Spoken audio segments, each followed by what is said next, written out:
Muy buenas tardes, amados ministros, compañeros, en esta edad de la piedra angular y dispensación del reino. Es para mí una bendición grande estar con ustedes en esta ocasión para compartir unos momentos de compañerismo ministerial alrededor de la palabra de Dios y así ver dónde estamos en el campo ministerial, en la edad de la piedra angular y dispensación del reino. Quiero leer una escritura aquí en el Éxodo,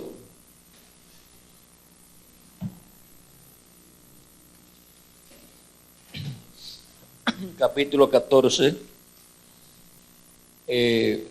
Vamos a ver aquí. Esto es luego que el pueblo hebreo salió de Egipto. Vean ustedes el verso, capítulo 13, verso 21 y 22 nos dice: y Jehová iba delante de ellos de día en una columna de nube para guiarlos por el camino, y de noche en una columna de fuego para alumbrarles, a fin de que anduviesen de día y de noche. Éxodo capítulo 13, verso 21 y 22 estamos leyendo.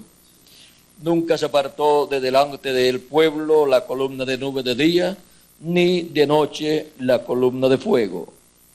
Habló Jehová a Moisés, ahora vamos al 14, habló Jehová a Moisés diciendo: di a los hijos de Israel que den la vuelta y acampen delante de Pi-Hairot, entre Migdol y el mar, hacia Baal-Zephón. Delante de él acamparéis junto al mar.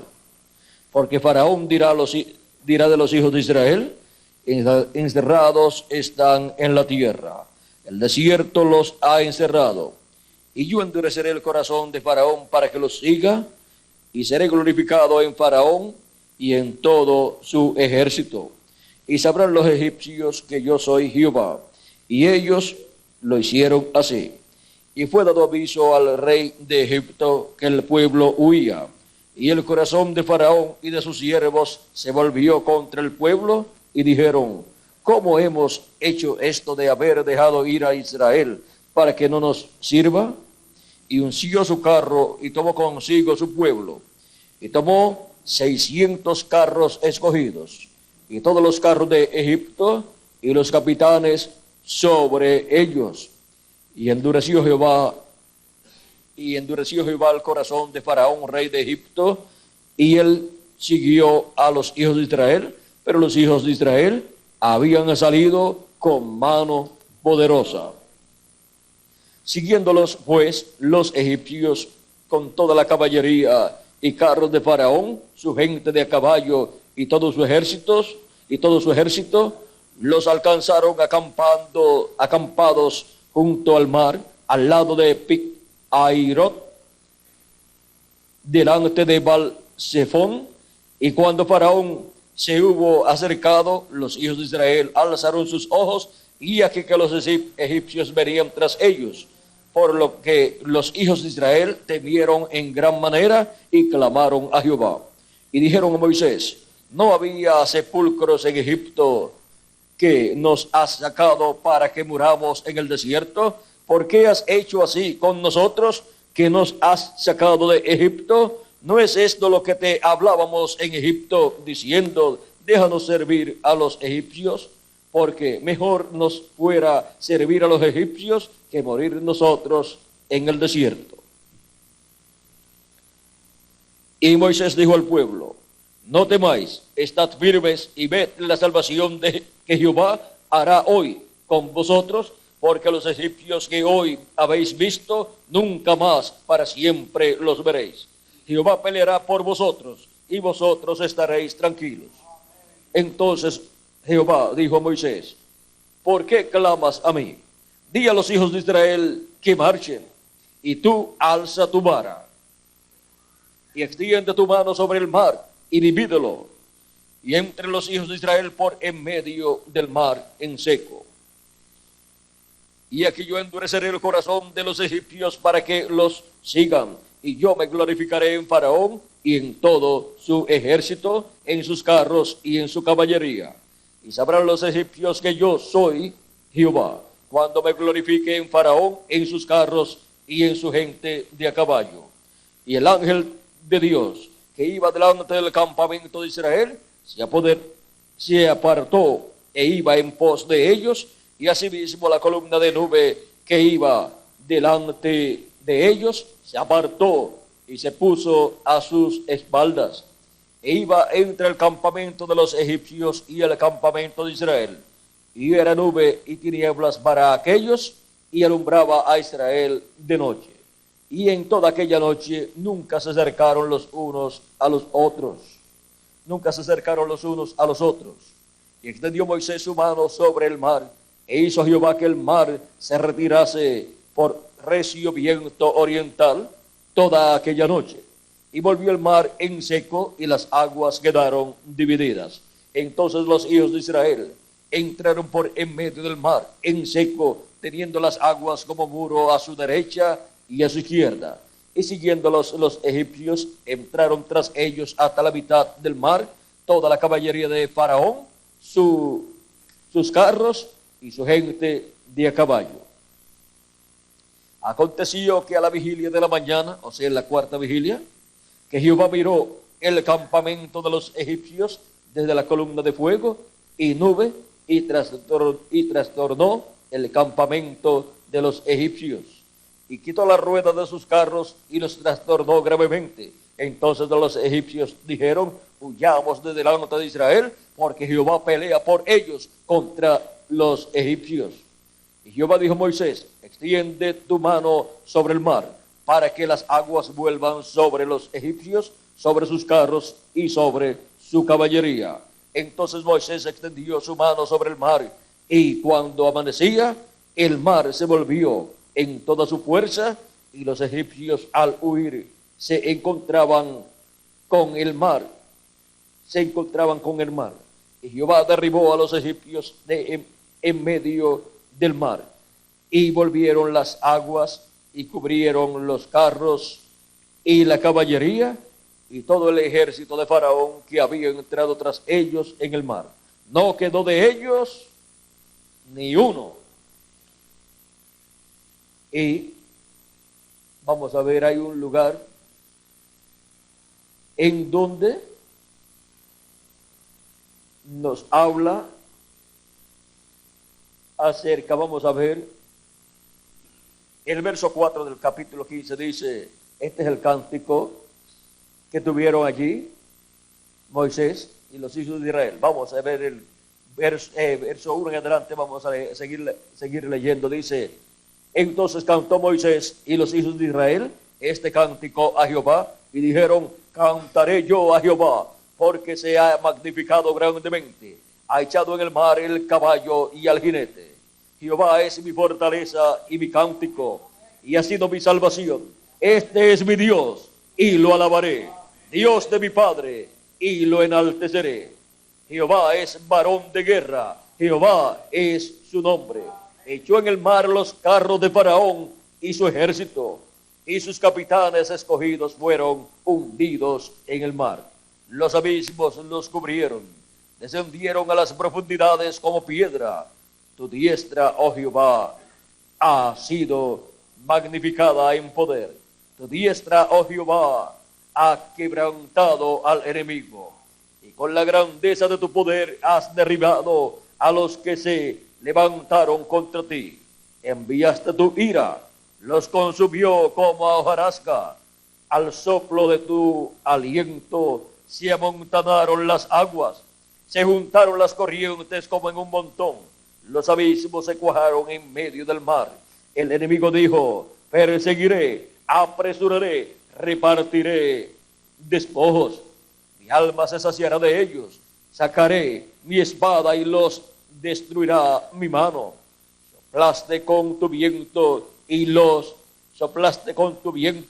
los cubrió el mar. Se hundieron como plomo en las impetuosas aguas. ¿Quién como tú, oh Jehová, entre los dioses?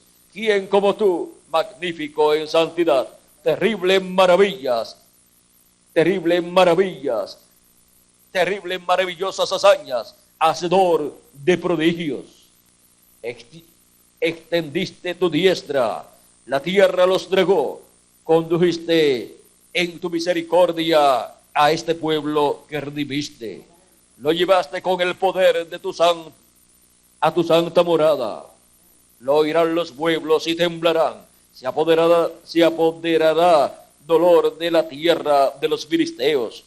Entonces los caudillos de Edom se turbarán, a los valientes de Moab les sobrecogerá temblor, se acobardarán todos los moradores de Canaán, caiga sobre ellos temblor y espanto, a la grandeza de tu brazo, enmudezcan como una piedra, a la grandeza de tu brazo, enmudezcan como una piedra,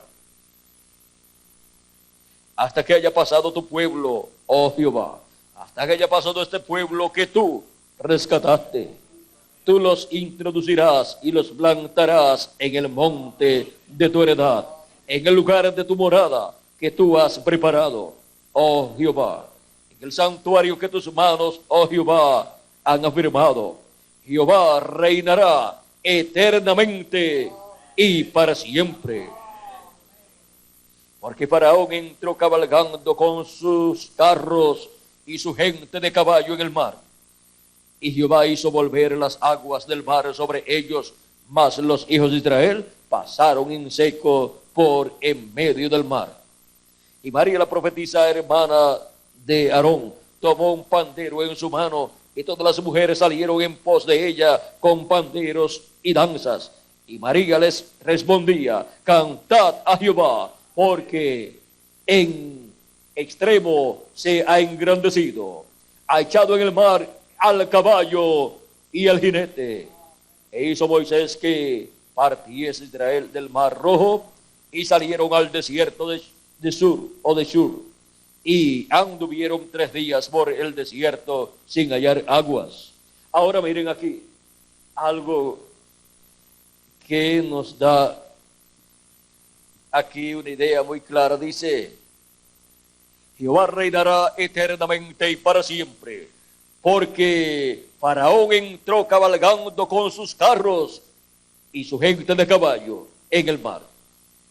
Y Jehová hizo volver las aguas del mar sobre ellos, mas los hijos de Israel pasaron en seco por en medio del mar. Vamos a ver si captamos lo que les quiero decir aquí.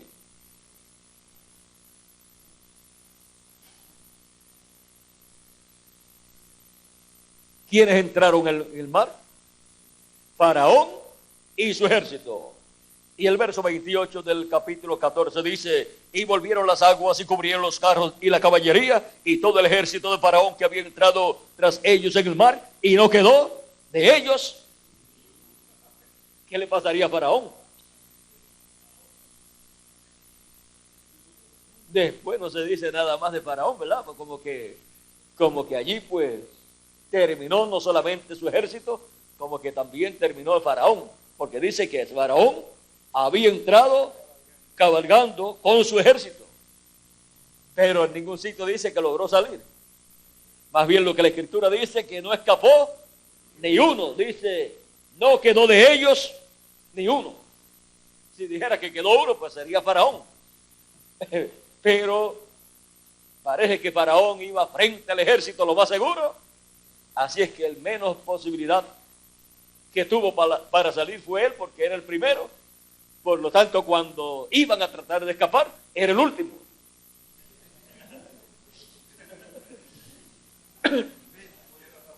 O sea que ahí lo que nos muestra es que hasta allí llegó Faraón con su ejército. O sea que Egipto quedó en ruinas, y de ahí en adelante ya no quedó nada allí del gobierno del Faraón. De seguro vino otro rey o otros reyes y se aprovecharon de la situación, porque al ver que ya estaba débil Egipto, cualquier otro rey vecino podía tomar a Egipto. Eso hay que buscar la historia, ver en la historia cómo fue todo eso, y si Faraón, según la historia, el faraón de ese tiempo sí logró salir, aunque fuera nadando. Y porque aquí dice que entró Faraón con su ejército, y después dice la escritura que no escapó ni uno. Eso es para decir, como diríamos nosotros, no escapó ni uno, o sea que no hubo ni oportunidad para el faraón escapar, porque siempre trataba de escapar pues el rey. Y ahí pues, si no escapó ni uno, si Faraón entró, pues entonces no pudo salir. Ahora, ese fue pues el tipo y figura del anticristo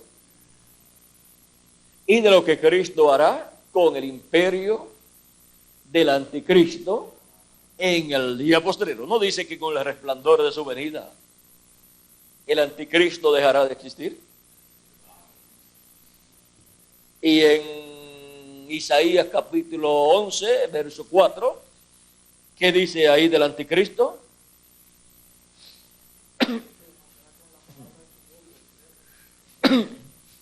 En Segunda Tesalonicenses capítulo 2 dice que con el resplandor de su venida y con el espíritu de su boca. Vamos a ver, estas dos escrituras son la misma, pero son habladas en diferentes tiempos y en diferentes dispensaciones.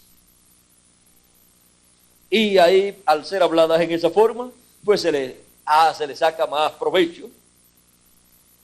Pablo dice, Segundo Tesalonicenses capítulo 2, versos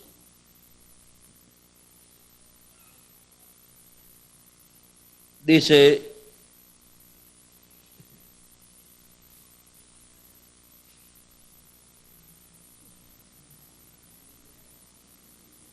miren de lo que habla Pablo. Yo creo que lo podemos leer completo, pero es con respecto a la venida de nuestro Señor Jesucristo y nuestra reunión con Él. Os rogamos, hermanos, que no os dejéis mover, que no os dejéis mover fácilmente de vuestro modo de pensar, ni os conturbéis, ni por espíritu, ni por palabra, ni por carta como si fuera nuestra. Parece que algunos les escribían como si fuera San Pablo escribiendo. O podían decir, por carta San Pablo ha dicho tal cosa, predicó tal cosa.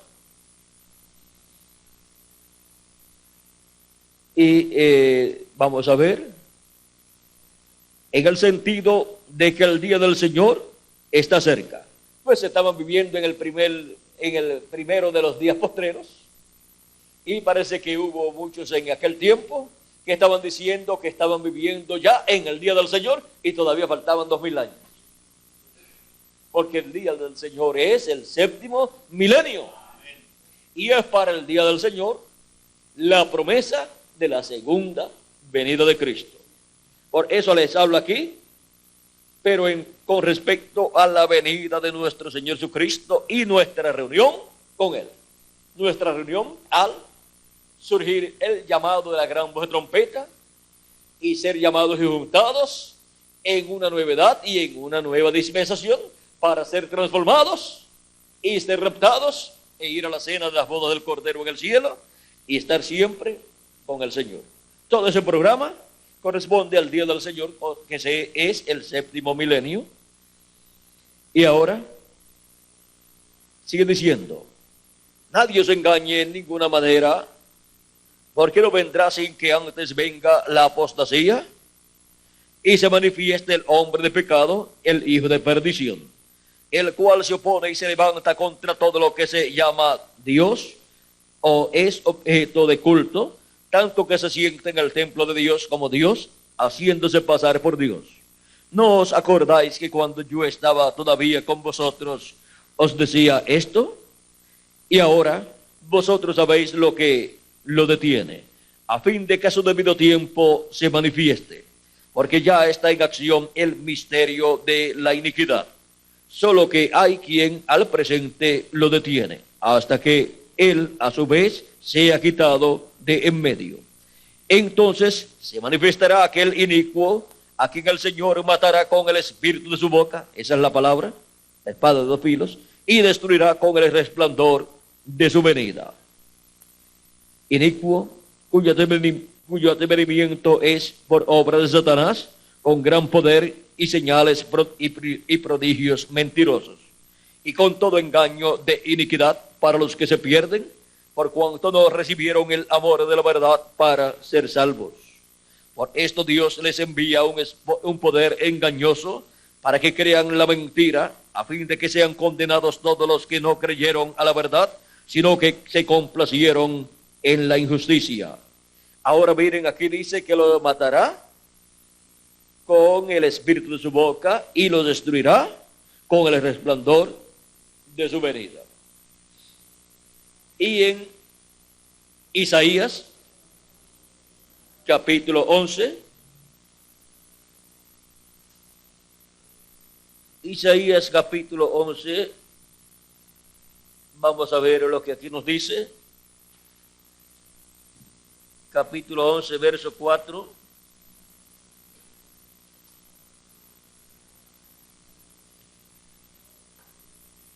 Nos dice de la siguiente manera. Vamos a leer desde el verso 1 para que tengamos el cuadro claro, ya que este es un pasaje mesiánico.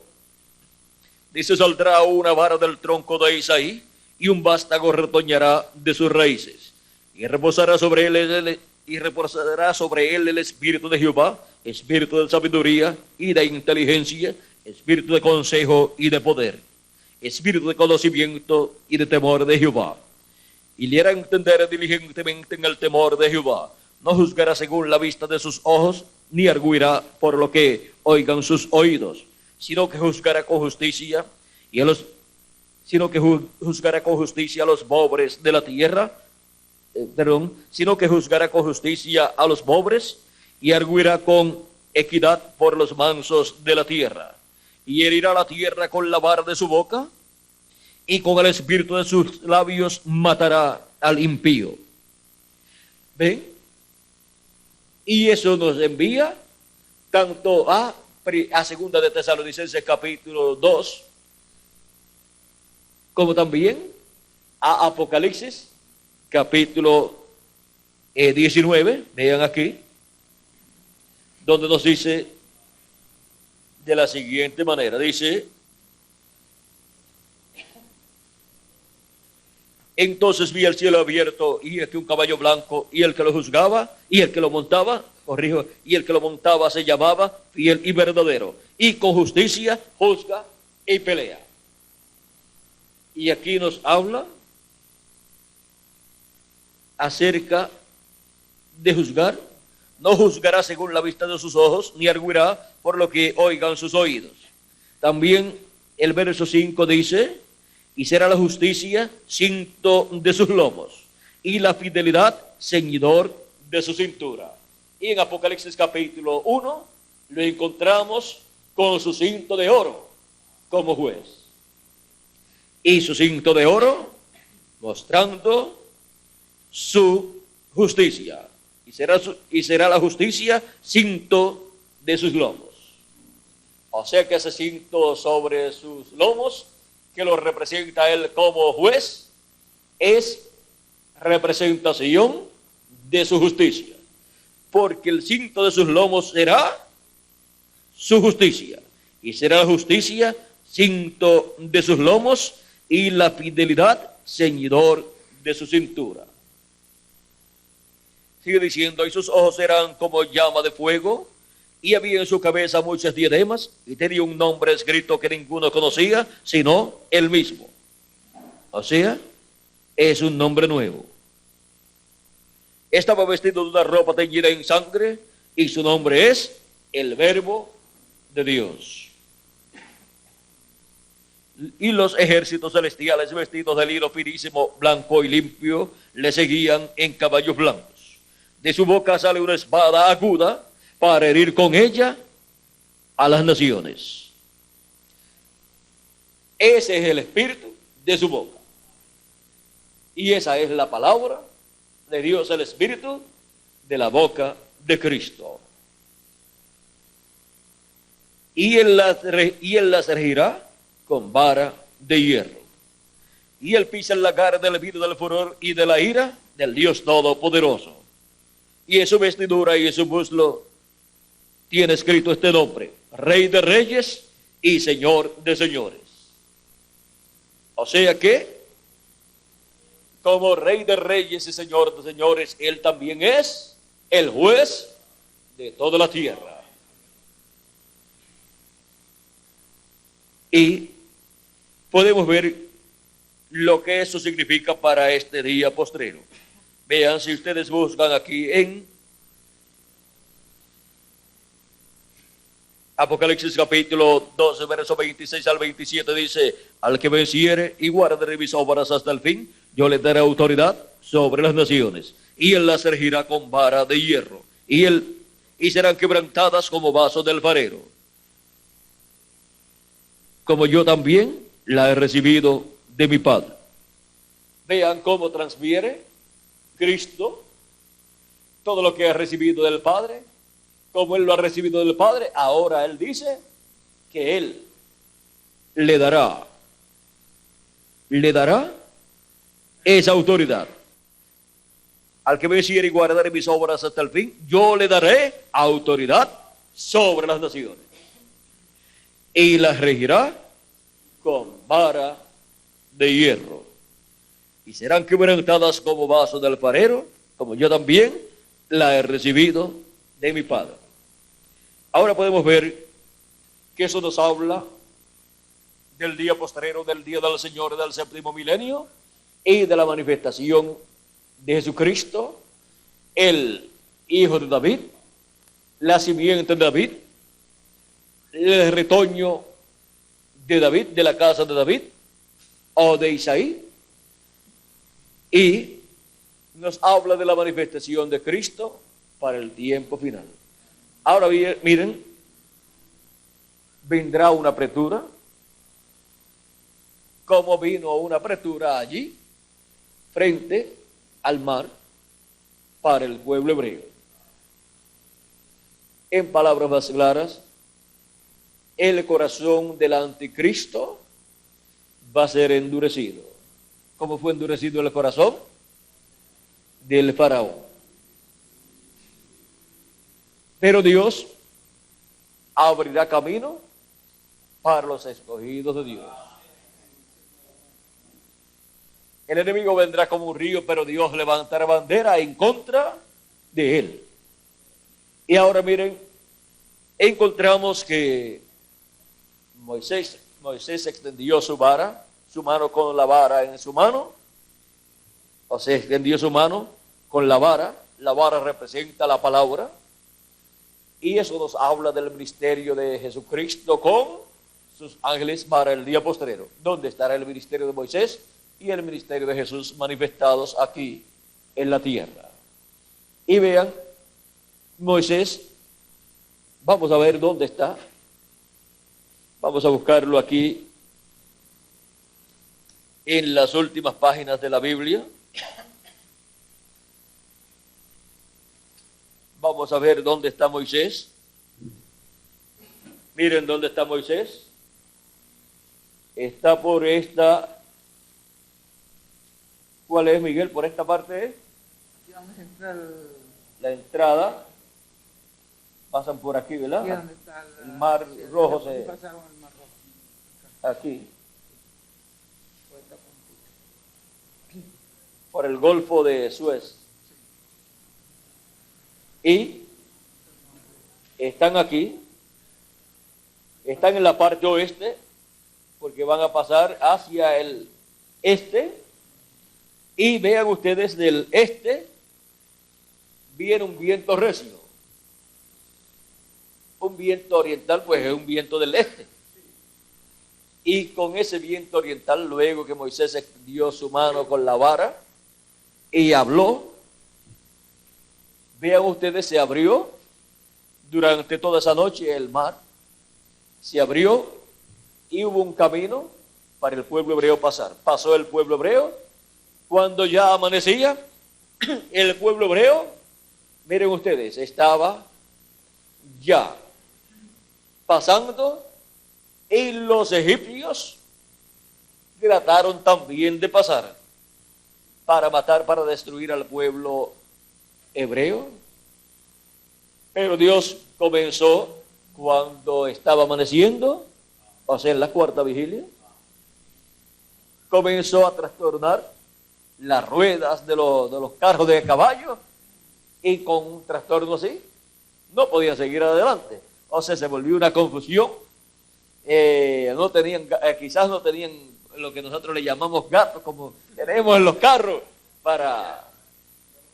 aunque no tenían que ponerle, echarle aire ni nada, pero si no llevaban una respuesta, y si el eje se le partía, ahí quedaba. O sea que comenzó una confusión allí, y fue Dios el que trajo esa confusión sobre ellos. Y luego, miren ustedes, Dios no cubrió a los egipcios con las aguas del mar hasta que Moisés no extendió su mano con la vara. Miren, Dios le dijo a Moisés, ahora extiende tu mano con la vara. Vamos a ver.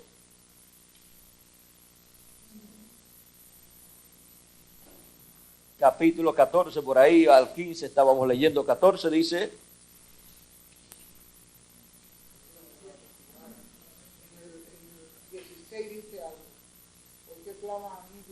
No, es para cuando ya se está. La del 27 dice, 26. Era la vigilia de la mañana. Bueno, vamos a comenzar el 24 entonces. Dice, aconteció a la vigilia de la mañana. No dice en qué hora, pero a la vigilia de la mañana, o sea, de 6 a 9. Miren los grandes eventos que ocurren en la primera vigilia. Aconteció que a la vigilia de la mañana, que miró Jehová el campamento de los egipcios desde la columna de fuego y nube, y trastornó el campamento de los egipcios, y quitó la rueda de sus carros y los trastornó gravemente. Entonces los egipcios dijeron, huyamos de delante de Israel, porque Jehová pelea por ellos contra los egipcios.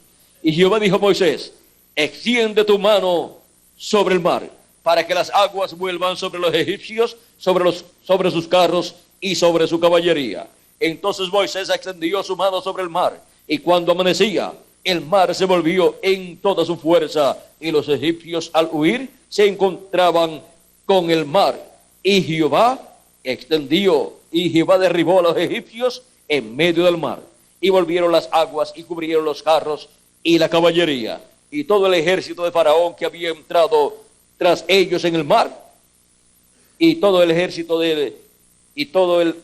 de Faraón que había entrado con ellos en el mar.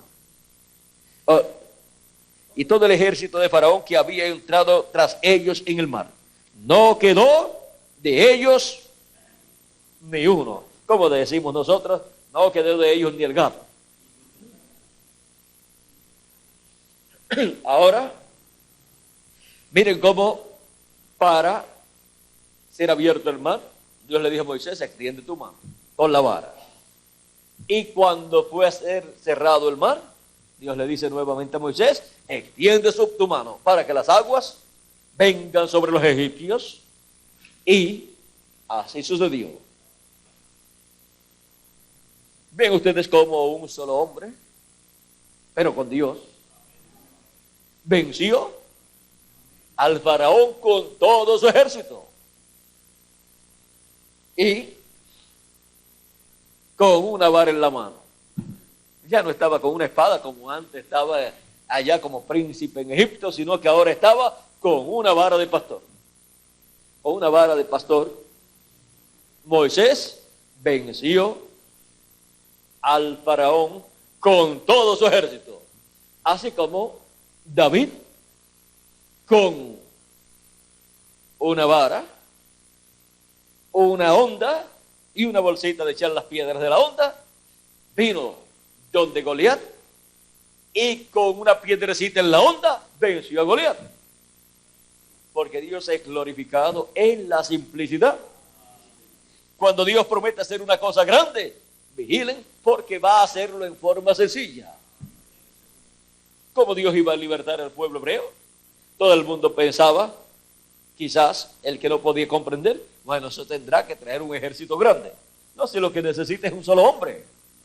Pero ese solo hombre tiene que ser el profeta mensajero correspondiente a ese tiempo donde esté el Espíritu de Dios manifestado, donde Dios, por consiguiente, coloca su palabra creadora, la cual puede hablar a existencia cosas y también puede hablar fuera de existencia cosas.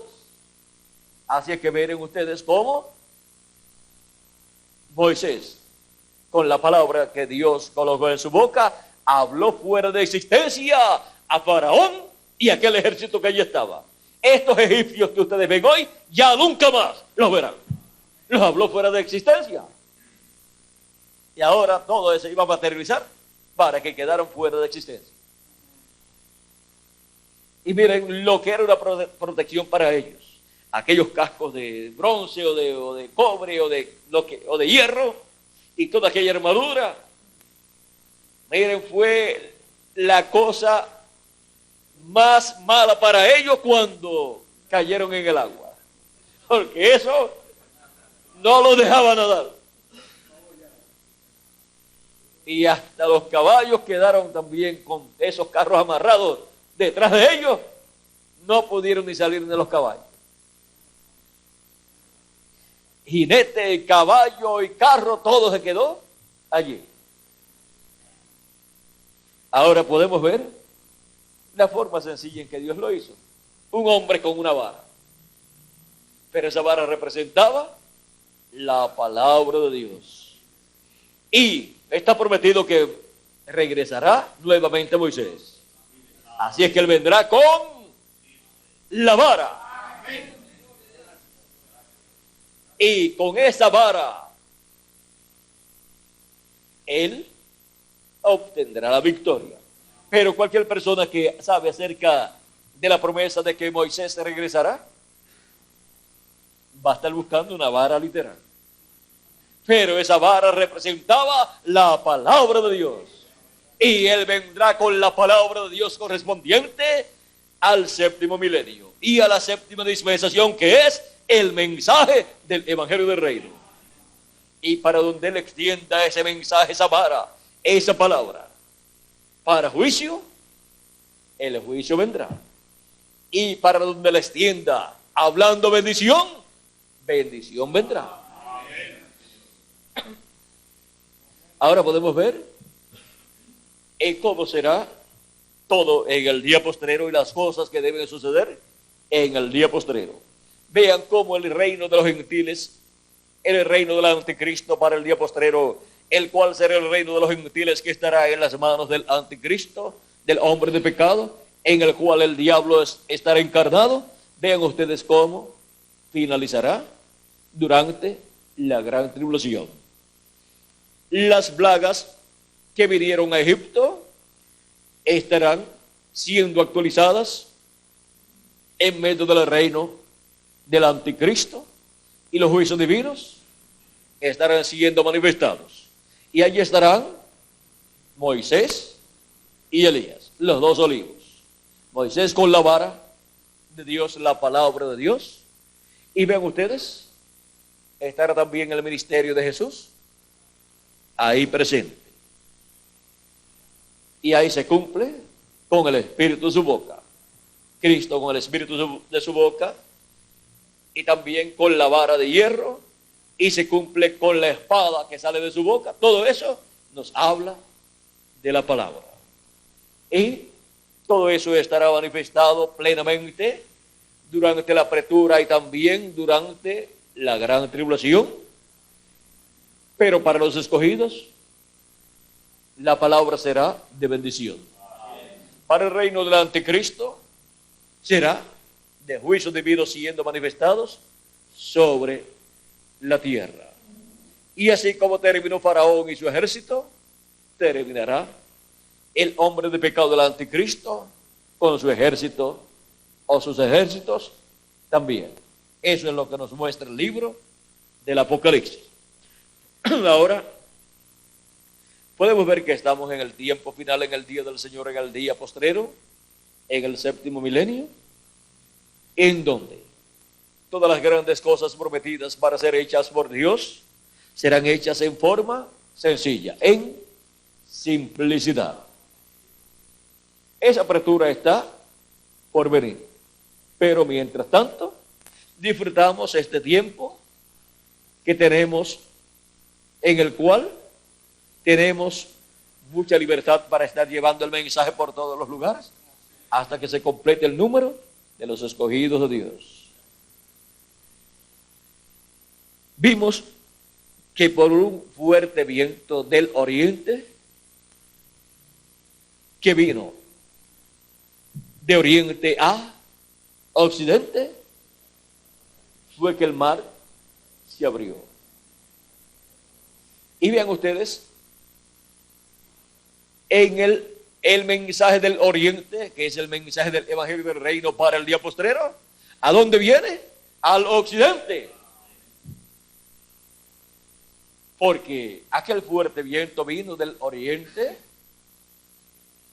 vino a donde estaba Moisés, y Moisés estaba al occidente, a la parte del occidente, porque Egipto queda al oeste de la tierra de Israel. La tierra de Israel está acá, Egipto está acá, o sea que el oeste de Israel, miren, es hacia acá. Es como cuando los magos dijeron, hemos visto su estrella en el oriente. Pues los magos estaban vamos a ver, por acá.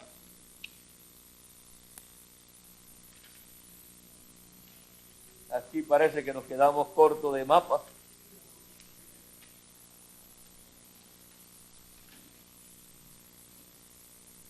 Bueno, aquí lo tenemos.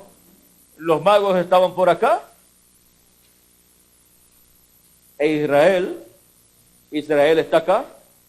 O sea que Israel queda al oriente, Israel queda al oeste de Babilonia. Porque Babilonia está más al este. Y los magos estando acá miraron hacia el oeste, o sea, hacia el occidente, y ellos estaban en el oriente. Así es que ellos vieron, estando aquí en el oriente, ellos vieron la estrella del Mesías. Y la vieron hacia el oeste. Y para el día postrero,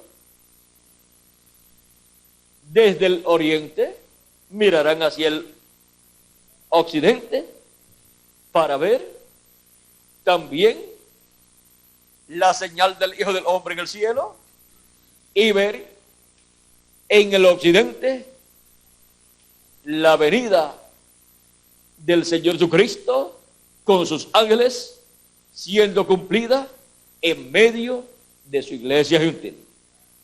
Así que vean ustedes la forma para el pueblo hebreo mirar y ver lo mismo que vieron aquellos magos.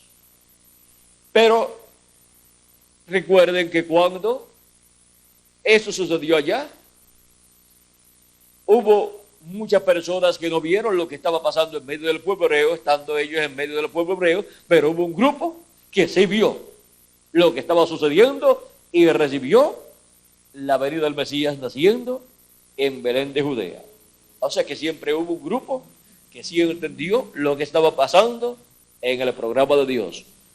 Como también en el occidente habrá un grupo en el día postrero que sabrá lo que está sucediendo en el programa divino con relación a la venida del Hijo del Hombre con sus ángeles. Ese grupo estaría en la América Latina y el Caribe. Miren cómo más abajo de Jerusalén, Por allí estaba Belén de Judea. Y vean cómo más abajo de Norteamérica y también de Tucson, Arizona, está la América Latina y el Caribe. Ahora, en Jerusalén no sabían nada de la venida del Mesías. Todo lugar para nuestro tiempo señalado por nuestro hermano Branham como Jerusalén o como Jericó, pues no sabrán nada de lo que está sucediendo en medio de la iglesia del Señor Jesucristo en la edad de la piedra angular y dispensación del reino, hasta que ya sea a lo último.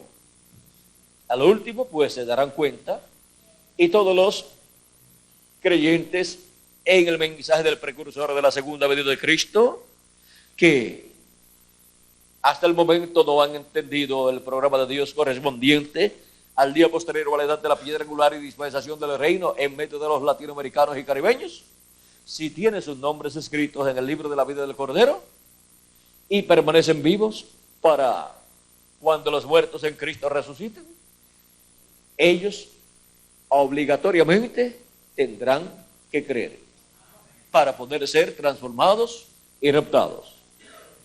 Porque no pueden ser transformados y raptados sin primero ver y recibir la segunda venida de Cristo con sus ángeles y obtener así el conocimiento del séptimo sello.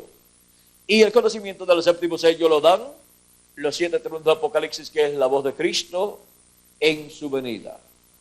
Y los 7 truenos dan la fe para el rapto.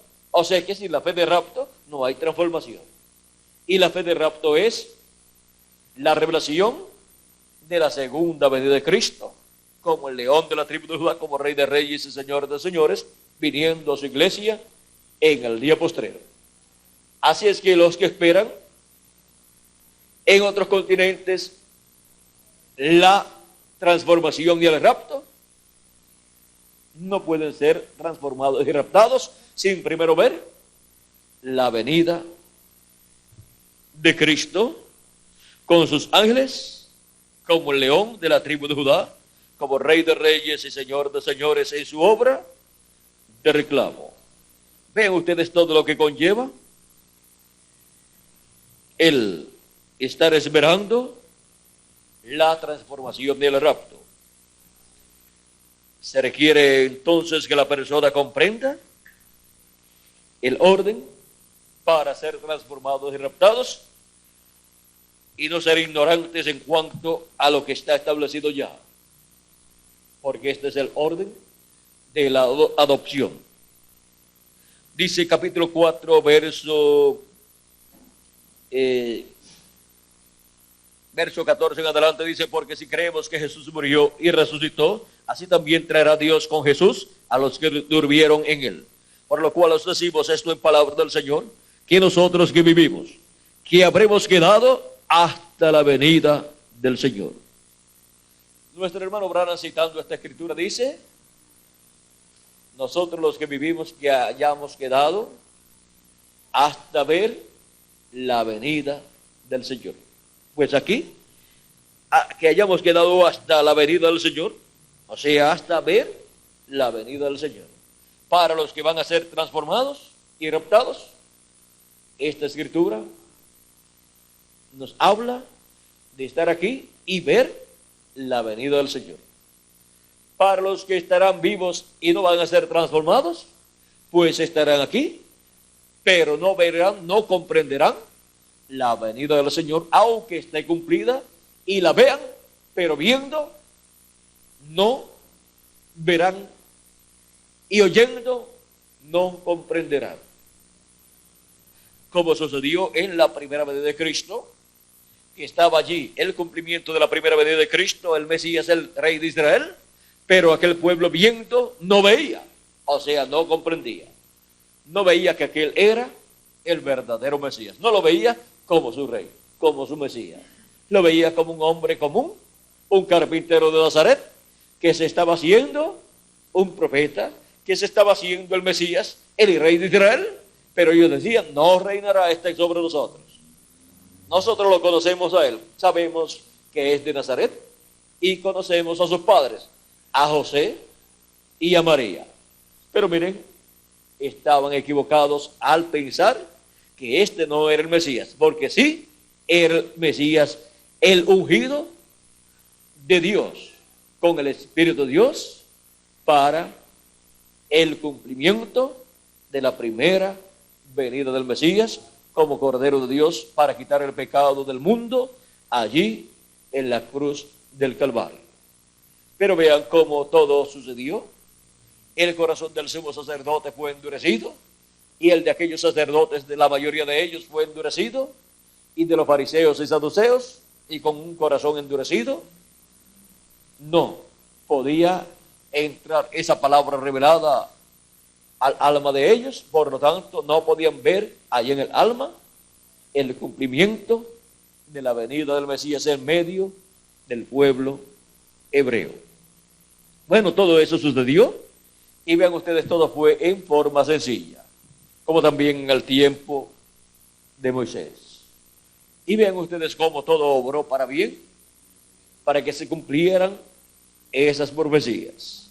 Vemos cómo también la rebeldía, endurecimiento y mala actitud del faraón obró para bien, para la mano poderosa de Dios manifestarse en juicio divino sobre el faraón y su ejército y su gente, y cumplirse así lo que Dios dijo al profeta y patriarca Abraham en el capítulo 15, cuando le dijo a Abraham de la siguiente manera: entonces Jehová dijo a Abraham, ten por cierto que tu descendencia morará en tierra ajena y será esclava allí, y será oprimida 400 años.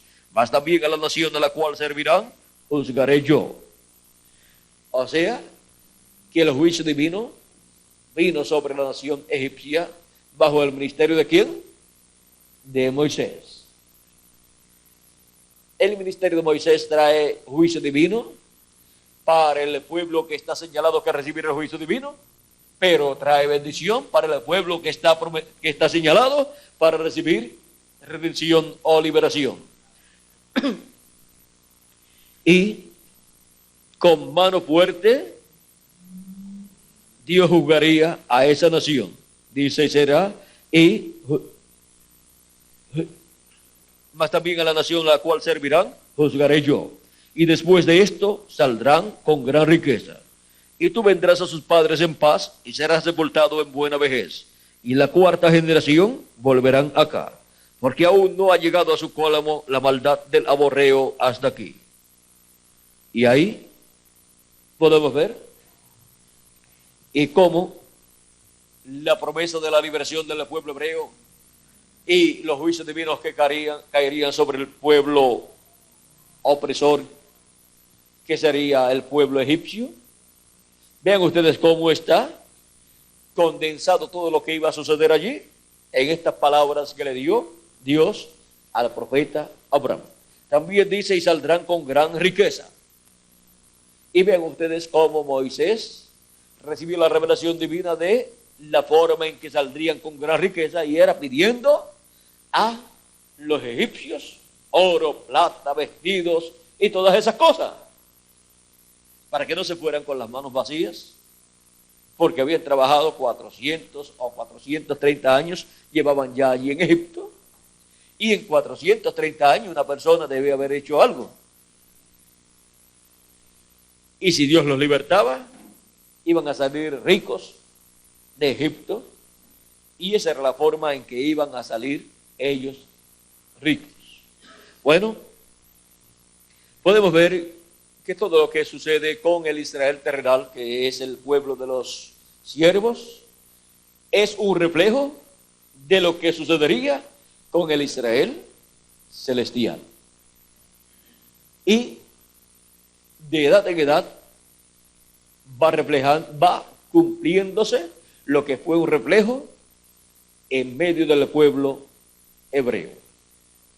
Y por eso es que para el día postrero encontramos que para la liberación del Israel celestial, para la libertad gloriosa del Israel celestial, en donde seremos libertados y en donde saldremos con vida eterna aún en nuestro cuerpo físico, porque obtendremos nuestra transformación, que es la manifestación gloriosa de los hijos de Dios, o sea, la adopción, la redención de nuestro cuerpo, la transformación de nuestro cuerpo para tener un cuerpo eterno, para volver así los hijos e hijas de Dios a ser eternos en el cuerpo también, y ser imagen y semejanza de nuestro amado Señor Jesucristo. Miren, como cuando Dios hizo a Adán a imagen y semejanza suya, él no moría hasta que no pecó. Y ahora Cristo está haciendo a sus hijos a imagen y semejanza suya. De edad en edad ha estado haciéndonos la imagen, o sea, el cuerpo teofánico, el cual recibimos cuando recibimos a Cristo como nuestro Salvador y recibimos su Espíritu Santo. Y luego nos hará su semejanza, que es el cuerpo eterno, el cuerpo glorificado que Él ha prometido para cada uno de nosotros. Vean, Dios primeramente le hizo el cuerpo teofánico a Adán, y estuvo en ese cuerpo teofánico en la sexta dimensión, ya nacido en la sexta dimensión, en ese cuerpo teofánico, y no sabemos cuántos años estuvo en él. Y así es con los miembros del cuerpo místico de Cristo cuando vienen a Cristo y reciben su Espíritu Santo. Ya están en la sexta dimensión con su cuerpo teofánico. Tienen su cuerpo teofánico de la sexta dimensión. Y si parten, antes de ser transformados, permanecen en la sexta dimensión viviendo como vivió Adán en la sexta dimensión y como vivió Jesucristo en la sexta dimensión antes de tener el cuerpo físico.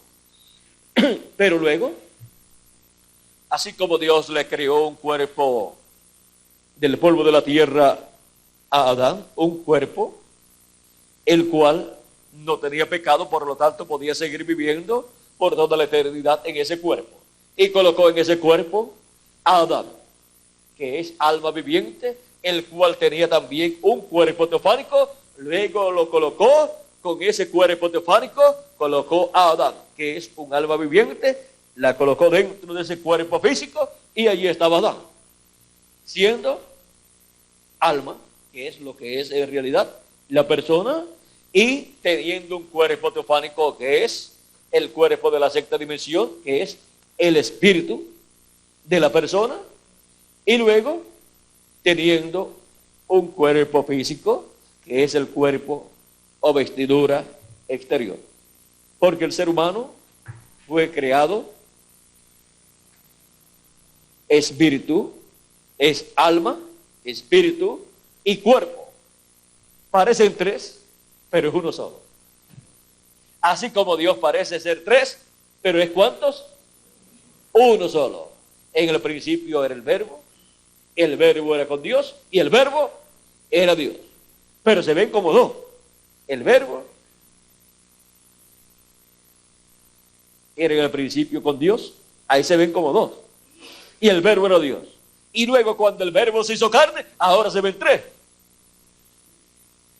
Pero era Emmanuel, que traducido es Dios con nosotros. Dios con un cuerpo teofánico en el cual vivió, y fue lo primero que Dios creó, y lo creó para sí mismo. Y luego Dios vino y se hizo un cuerpo físico, creando una célula de vida de sangre allí en el vientre de María, la cual se multiplicó célula sobre célula y se formó el cuerpo físico de Dios. Emmanuel, para vivir entre los seres humanos, el Jehová del Antiguo Testamento, el cual dijo en una ocasión, antes que Abraham fuera, yo soy. Abraham deseó ver mi día, lo vio y se gozó. Y Juan el Bautista dijo, después de mí viene uno del cual yo no soy digno de desatar la correa de su calzado, el cual dijo, es antes de mí. Y había nacido ese cuerpo físico después de Juan. Pero el que estaba dentro de ese cuerpo físico era antes que Juan el Bautista, era antes que Abraham y era antes que Adán también. Porque era Dios dentro de su cuerpo teofánico y luego, cuando se hizo carne, pues dentro de su cuerpo de carne. Y dentro de ese cuerpo de carne estaba con el cuerpo teofánico. Por eso fue el ángel de Jehová. Cuando se habla del ángel de Jehová, es Dios con su cuerpo teofánico. Y el ángel de Jehová, vean ustedes, estaba dentro del velo de carne llamado Jesús. Ahora podemos ver cómo fue todo eso y cómo aparecen, o algunas personas pueden decir, son tres. Pero cuando uno mira bien, uno ve que es Dios con su cuerpo teofánico dentro de su cuerpo de carne. Muéstranos al Padre, nos basta, le dice Felipe. Jesús dice, tanto tiempo hace Felipe que estoy con ustedes, con vosotros, y todavía no me has conocido. ¿No sabes que yo estoy en el Padre y el Padre en mí, o viceversa? ¿Cómo es que lo dice Miguel? Y el que me ha visto a mí, ha visto al Padre. O sea que estaban viendo al Padre velado en carne humana. Estaban viendo el velo de carne. Pero dice también a Dios, nadie le vio jamás. El unigénito Hijo que está en el seno del Padre, Él le declaró. Era la declaración del Dios creador de los cielos y de la tierra a través de carne humana. Metido en ese velo de carne, el cuerpo teofánico de Dios y el mismo Dios dentro de su cuerpo teofánico, metido en ese cuerpo de carne. Por eso las cosas que Jesús hacía no las podía hacer cualquier hombre si Dios no era con él y si Dios no era en él. Ahora podemos ver todo lo que sucedió allá y podemos ver que eso había sido prometido para ser cumplido, para ser manifestado en aquel tiempo. Y se cumplió en una forma tan sencilla a través de un joven carpintero de Nazaret, el cual fue despreciado, rechazado por los grandes líderes religiosos del pueblo hebreo, pensando ellos que era un impostor, que era un hombre loco, un joven loco, que se estaba queriendo hacer pasar por el Mesías. Pero ¿cómo se podía saber si era o no era el Mesías? Cristo dijo, si yo no hago las obras de mi Padre, no me crean. Pero si las hago, pues crean a las obras, y ustedes no pueden creer en mí. O sea que las cosas que Dios dijo que iba a hacer en la primera venida del Mesías estaban siendo hechas por Jesús de Nazaret. Nadie más las estaba haciendo ni las podía hacer. O sea que las cosas que Dios había prometido que haría a través del Mesías estaban siendo hechas a través de Jesús. Por lo tanto, el que estaba en Jesús era nada menos que el Dios de Abraham, de Isaac y de Jacob, el ángel de Jehová, haciendo esas cosas que había él prometido. Y ahora miren cómo tratan a Jesús. Lo tratan más mal que a Juan el Bautista. Jesús, encontramos que continuó hacia adelante con su ministerio, aunque los grandes líderes religiosos del pueblo hebreo lo rechazaron. A cualquier persona le podía desanimar esto, pero a Jesús no. Jesús dijo que debía ser así. Él dijo que tenían que estar ciegos para que se cumpliera la profecía de Isaías. Y así viendo no vieran y oyendo no entendieran y se convirtieran y Dios los salvara. Si el pueblo hebreo creía en Jesús, sus líderes religiosos y políticos creían en Jesús y lo recibían, lo iban a colocar sobre el trono de David, lo iban a coronar y el milenio tenía que comenzar. Pero faltaban muchos años, unos 2000 años, para llegar el séptimo milenio, que es el milenio en donde la segunda venida de Cristo, como el Rey de Reyes y Señor de Señores y el León de la tribu de Judá, se cumple, o sea, donde la venida de Cristo se cumple. En el tiempo de la primera venida de Cristo no se estaba viviendo en el séptimo milenio, en el día del Señor, por lo tanto, no podía Cristo hacer las cosas correspondientes a su segunda venida. Por eso se detuvo allí en Isaías capítulo 61, verso 2, en donde dijo, y a predicar el año de la buena voluntad de Jehová. No continúa leyendo porque el resto decía, y el día de venganza del Dios nuestro. Porque el día de venganza es para ser predicado en este día posterior, en el día del Señor, en el séptimo milenio, en la venida del Señor, en la venida del Hijo del Hombre con sus ángeles, como el león de la tribu de Judá, como Rey de Reyes y Señor de Señores en su obra de reclamo. Ahora vean cómo cada cosa tiene su lugar en el programa divino. Por eso es que el mensaje del Evangelio del Reino, que es el mensaje para el pueblo hebreo, es el mensaje para el oriente, viene al occidente como un viento recio y en el momento de la apertura estará abierto el mar, que nos habla de la muerte, como el Jordán también nos habla de la muerte. Vean ustedes cómo Moisés abrió el mar rojo y luego lo cerró. Y luego Josué abrió el Jordán. Y luego Elías abrió el Jordán también. Y luego Eliseo abrió el Jordán también.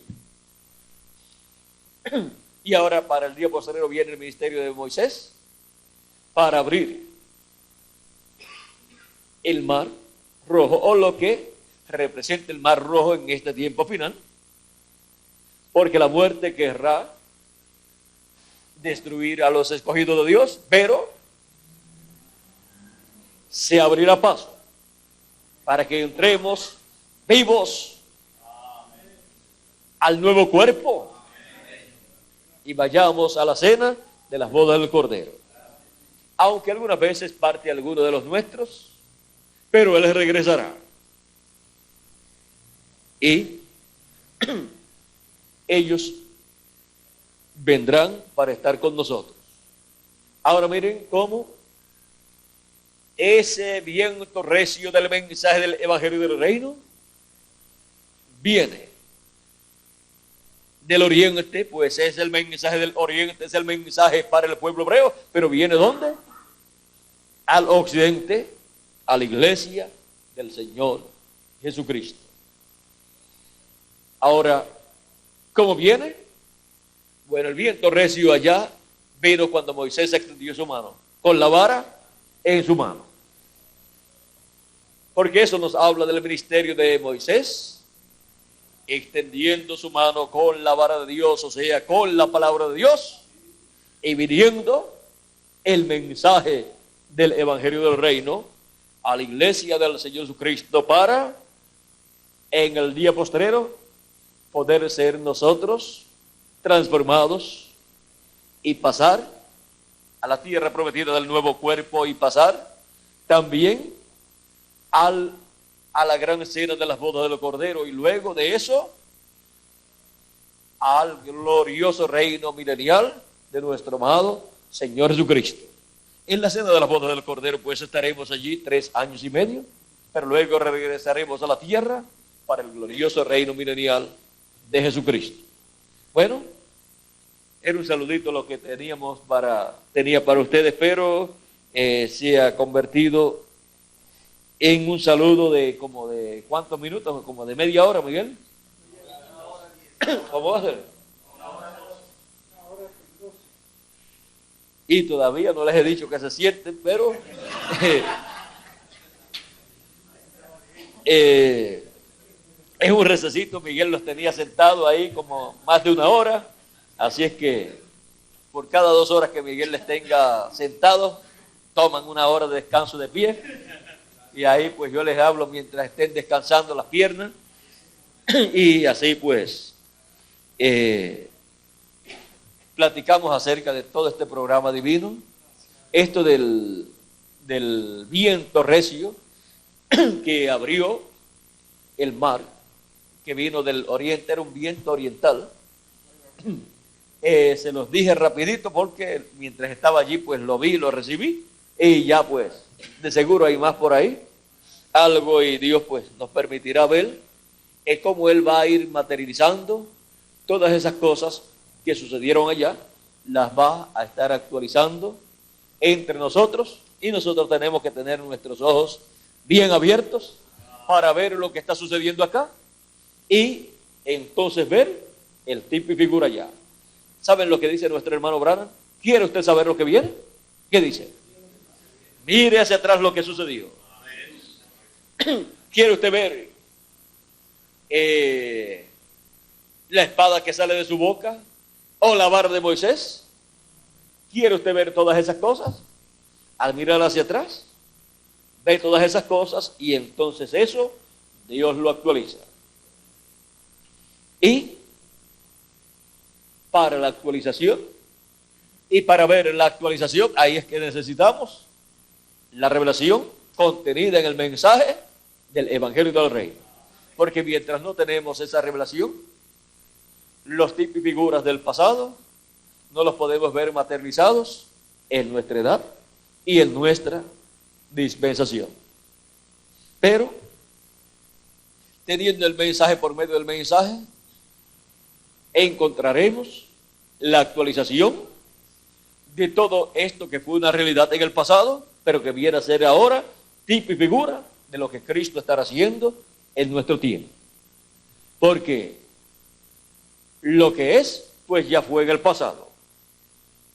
Y lo que será, pues ya es en el presente. ¿Saben ustedes cómo será el milenio? ¿Y saben ustedes cómo será la eternidad? Ya todo eso está reflejado en el pasado, y también están sucediendo cosas en el presente que luego estarán en el milenio y también en la eternidad. Se preguntarán algunos, bueno, ¿y no habrá ninguna clase de fiesta en el milenio y en la eternidad? Bueno, en el milenio vamos a estar en la fiesta de los tabernáculos. Pero será la fiesta de los tabernáculos actualizada, la cual es el glorioso reino de nuestro Señor Jesucristo con su iglesia sobre todas las naciones. Eso es la fiesta de los tabernáculos actualizada. Y vean ustedes que cuando Dios actualiza algo, lo que hace es que lo engrandece, es más grande. Es más grande la actualización que el tipo y figura. Aunque el tipo y figura, cuando fue cumplido, fue grande en ese tiempo porque estaba reflejando algo grande que vendría en el futuro. Por ejemplo, el día de Pentecostés era un momento, un día grande en medio del pueblo hebreo, el día 50. Pero cuando Dios lo cumplió, el día de Pentecostés en el aposento alto fue más grande todavía. Dios lo engrandeció. ¿Y cómo será con el año de Pentecostés? El año de Pentecostés es actualizado en la iglesia del Señor Jesucristo en el día postrero y en la dispensas, en la edad de la piedra angular, la cual corresponde al año 50, la cual corresponde al día de Pentecostés, porque durante las 7 etapas o edades de la iglesia gentil han transcurrido 7 los 7 sábados sabáticos, y para eso se necesitaban 49 años, allá para llegar el año número 49, o completarse esos 7 sábados. Luego, para completarse las 7 edades de la iglesia gentil, han transcurrido 2000 años. Y luego encontramos que después del año 49, que era sabático, que era festivo, que era de descanso para toda la tierra, luego venía el año 50. Y ahora, después de las 7 edades de la iglesia gentil, la séptima corresponde al año número 49, luego viene el año 50, que es la edad de la piedra angular. Bajo el año 50, el año del jubileo, está la edad de la piedra angular. Por eso es que está también representada en el año festivo número 8. Y el 8 habla de eternidad. Ahora miren, durante el reino milenial encontraremos que muchas cosas de las que sucedieron en medio del pueblo hebreo y de las que estarán sucediendo o han sucedido durante las edades de la iglesia gentil y también durante nuestra edad, estarán siendo manifestadas en el reino milenial. Miren cómo para el reino milenial nos dice que sucederán o se estarán llevando a cabo ciertas cosas. Y también para la eternidad nos dice, vamos a ver aquí, en Apocalipsis,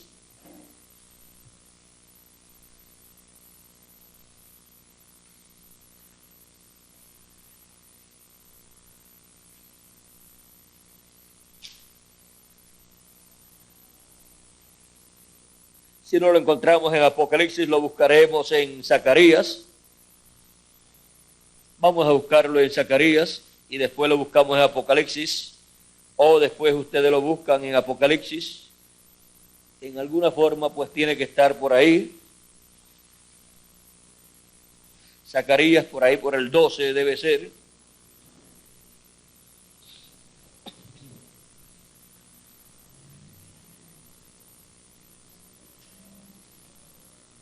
Vamos a ver lo que nos dice.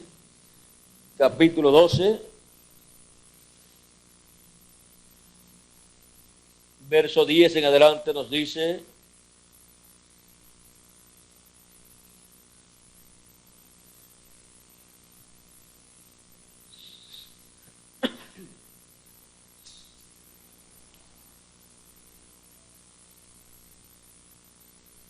vamos a ver, verso 7, vamos a comenzar. Dice: librará Jehová las tiendas de Judá, primero, para que la gloria de la casa de David,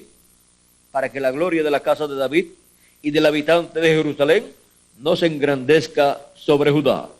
En aquel día Jehová defenderá al morador de Jerusalén, el que entre ellos fuere débil, en aquel tiempo será como David, y la casa de David como Dios, como el ángel de Jehová delante de ellos.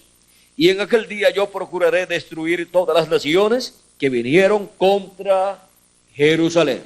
Mire lo que le esperan a las naciones que van contra Jerusalén, y también las que ya estuvieron contra Jerusalén, y las que estarán durante la gran tribulación contra Jerusalén. Y derramaré sobre la casa de David y sobre la casa de los moradores de Jerusalén espíritu de gracia y de oración, y mirarán a mí, a quien traspasaron, y llorarán como se llora por hijo unigénito, afligiéndose por él como quien se aflige por el primogénito. Esto es cuando Apocalipsis capítulo 7 verso 2 se cumpla para el pueblo hebreo. En aquel día habrá gran llanto en Jerusalén, como el llanto de Adadrimón en el valle de Megido, y la tierra lamentará, cada linaje aparte, los descendientes de la casa de David, mujeres por sí, los descendientes de la casa de Natán por sí, y sus mujeres por sí, los descendientes de por sí, y sus mujeres por los otros linajes, cada uno cada uno por sí, y sus mujeres por sí.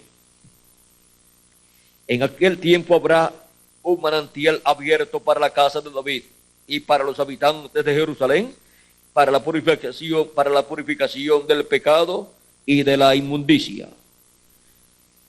Ahora, pasando al capítulo 14,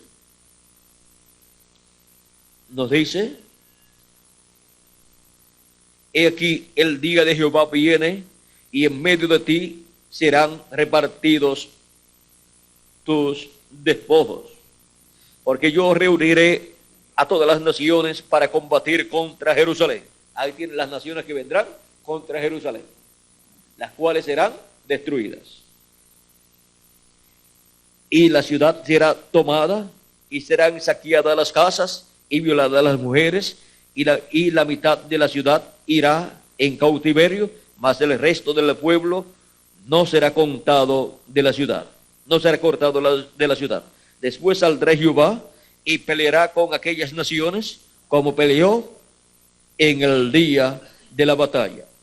Y se afirmarán sus pies en aquel día sobre el monte de los olivos, que está enfrente de Jerusalén, al oriente, y el monte de los olivos se partirá por en medio hasta el oriente, hacia el oriente y hacia el occidente, haciendo un valle muy grande, y la mitad del monte se apartará hacia el norte y la otra mitad hacia el sur. Y iréis al valle de los montes, porque el valle de los montes llegará hasta Asal. ¿Cómo se lee esto, Miguel? Asal. Huiréis de la manera que huisteis por causa del terremoto en los días de Usías, rey de Judá. Y vendrá Jehová mi Dios, y con él todos los santos. Todos los santos son los miembros del cuerpo místico ¿de quién? Del Señor Jesucristo. Y acontecerá que en ese día no habrá luz clara ni oscura. Será un día el cual es conocido de Jehová, que no será ni día ni noche, pero sucederá que al caer la tarde habrá luz. Acontecerá también en aquel día que saldrán de Jerusalén aguas vivas, la mitad de ellas hacia el mar oriental y la otra mitad hacia el mar occidental en verano y en invierno.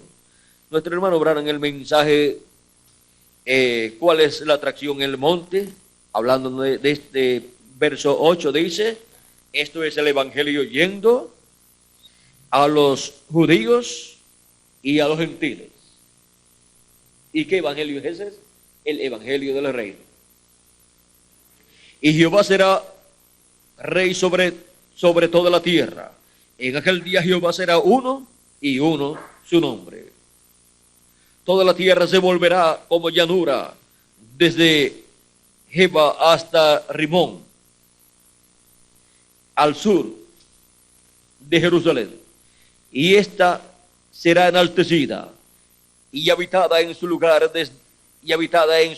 desde la puerta de Benjamín hasta el lugar de la puerta primera, hasta la puerta del ángulo, y desde la torre de Ananel hasta los lagares del rey. Y morarán en ella, y no habrá nunca más maldición, sino que Jerusalén será habitada confiadamente. Y esta será la plaga con que herirá Jehová a todos los pueblos que pelearon contra Jerusalén. La carne de ellos se corromperá estando ellos sobre sus pies, y se consumirán en las cuencas de sus ojos, y la lengua se les deshará,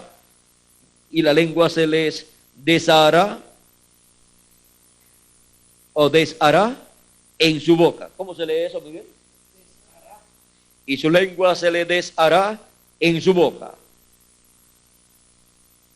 Y acontecerá en aquel día que habrá entre ellos gran pánico enviado por Jehová, y trabará cada uno de la mano de su compañero, y levantará su mano contra la mano de su compañero. Y Judá también peleará en Jerusalén, y serán reunidas las riquezas de todas las naciones de alrededor, oro y plata y ropas de vestir en gran abundancia. Así también será la plaga de los caballos, de los mulos, de los camellos, de los asnos y de todas las bestias que estuvieren en aquellos campamentos. Eso es radioactividad, porque estando en pie, la cuenca de sus ojos se deshará y sus carnes también, y su lengua se deshará en su boca. Y todos los que sobrevivieren de las naciones que vinieron contra Jerusalén subirán de año en año para adorar al Rey, Jehová de los ejércitos, y a celebrar la fiesta de los tabernáculos. Y acontecerá que los de las familias de la tierra que no subieren a Jerusalén para adorar al Rey Jehová, para adorar al Rey Jehová de los ejércitos, no vendrá sobre ellos lluvia. Y si la familia de Egipto no subiere y no viniere, sobre ellos no habrá lluvia. Vendrá la plaga que Jehová, vendrá la plaga con que Jehová herirá a las naciones que no subieren a celebrar la fiesta de los tabernáculos. Esta será la pena del pecado de Egipto y del pecado de todas las naciones que no subieren para celebrar la fiesta de los tabernáculos. Y si no viene lluvia, dice, no vendrá sobre ellos lluvia.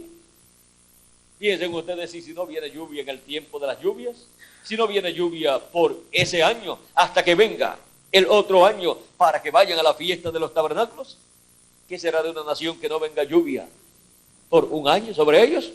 No hay cosechas, no pueden sembrar ni cosechar. Por lo tanto, el hambre o hambruna azota esa nación.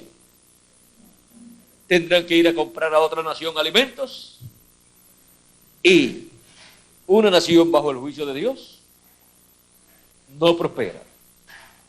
O sea que hasta los negocios, cualquier otra nación se los hace en favor de ellos, o sea, en favor de la otra nación, y salen perdiendo, les sale más caro todo a ellos.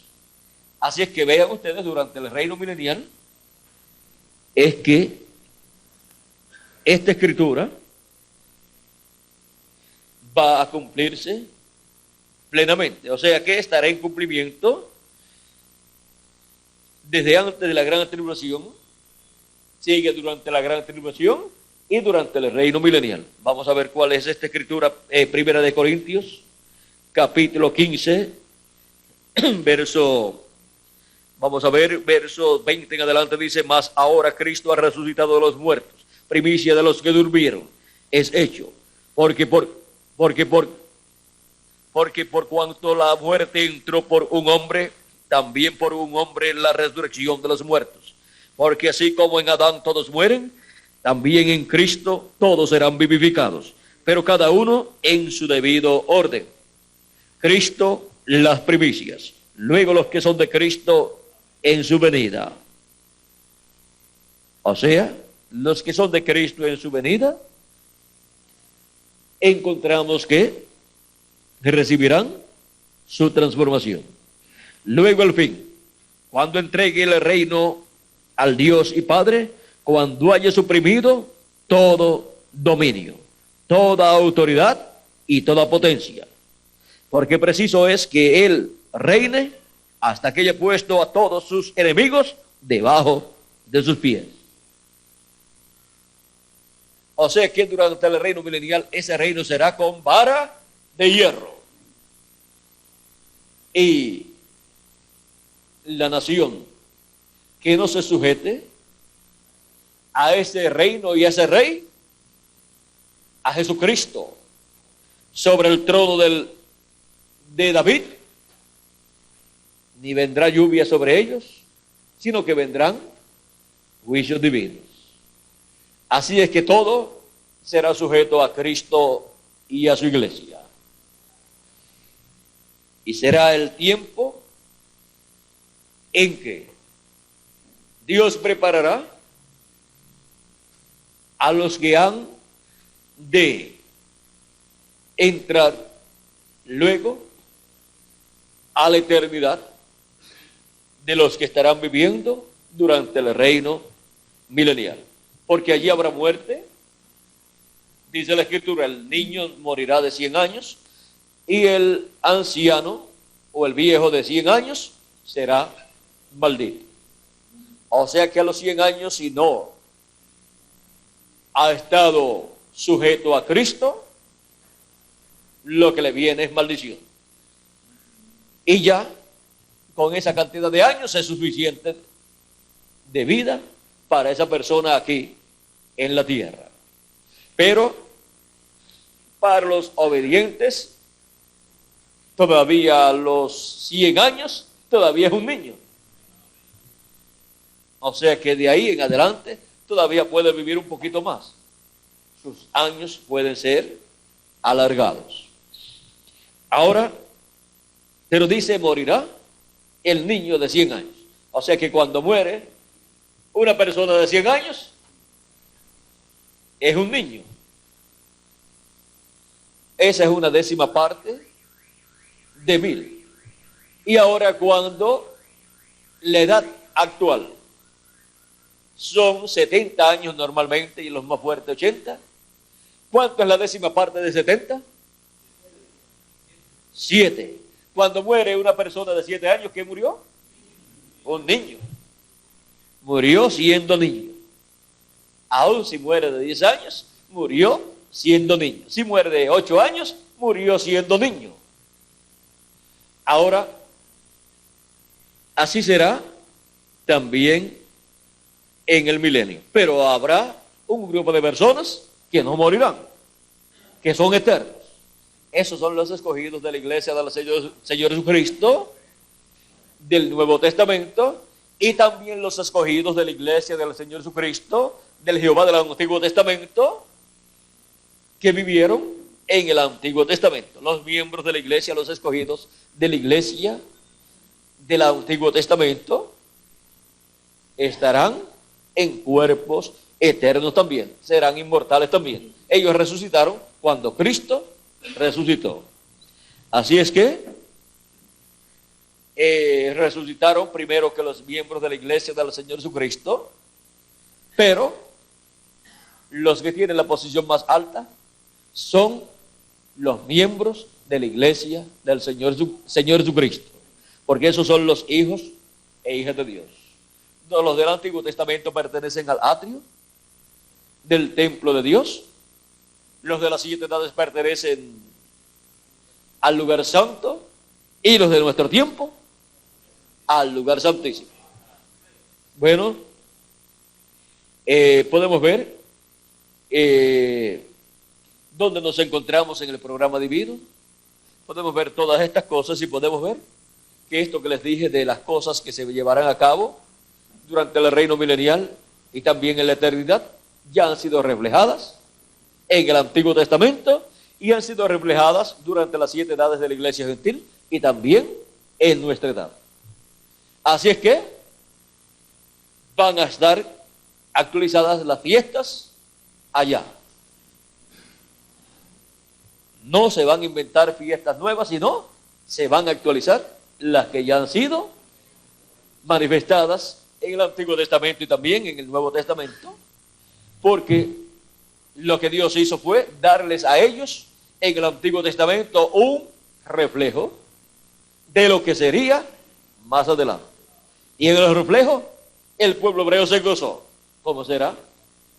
En la actualización o materialización de ese reflejo. O sea que lo original no es el reflejo. Lo original es lo que Dios tiene para toda la eternidad. Algo eterno que Dios ha tenido en su mente, pero lo va mostrando por medio de esos reflejos, de esos tipos y figuras, los va mostrando en esas sombras. ¿Ve? Cuando usted ve en el Antiguo Testamento algo, usted tiene que mirar y ver que en eternidad y en la mente de Dios hay algo eterno que está siendo reflejado en eso que se está viendo en el Antiguo Testamento. Y por eso es que luego más adelante pasa por otro ciclo divino, hasta que por último sea como, vamos a ver si lo puedo explicar aquí, vamos a ver por aquí en algún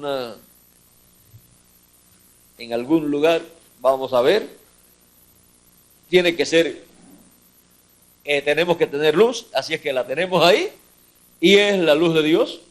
Vean ustedes la que causa ese reflejo. Vamos a ver por aquí donde podemos, aquí, podemos ver una sombra. Miren, se ve, no se ve, se ve grande, pero no se ve clara. Pero a medida que se va acercando, se va aclarando la sombra,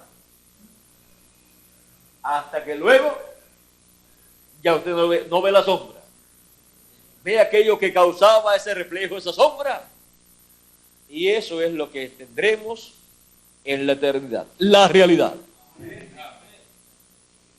La realidad la tendremos en la eternidad.